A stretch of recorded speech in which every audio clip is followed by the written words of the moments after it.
Hello guys, ngasidi akoina sinjagiba contest adi WhatsApp status video contest adu ngasi haidok sabanu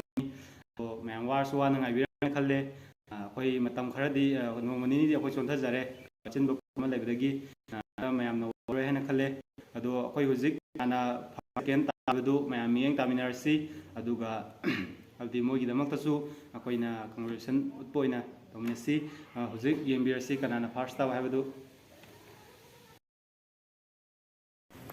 Serial number 1 Dhanachandra 62 fange, serial number 2 Aris Maiban 70 fange, serial number 3 Genial Moirang Them 389 fange, serial number 4 Joras Maisnam 17 fange, serial number 5 Silas Widrom 18 fange, serial number 6 Alex Luang 20 fange, serial number 7 Rohit Ningombam 287 fange, serial number 8 Kazuma Edit 392 fange, serial number 9 Delmark Yumnam ko 85 fange, serial number 10 Raghunat Morang Them 80 fange, serial number 11 Rosan ni 608 fange, serial number 12 Romesh 48 fange, serial number 13 Provincial Morang 43 fange, serial number 14 Frame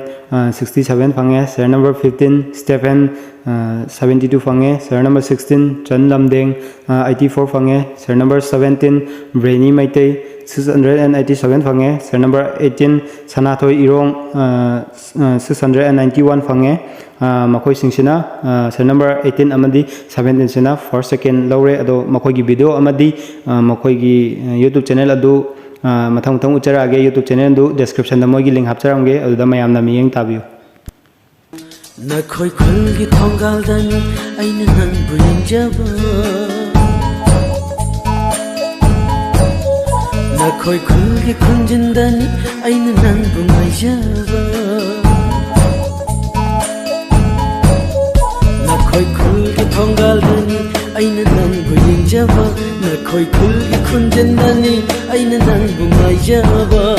kaisam thong khulgi chalwa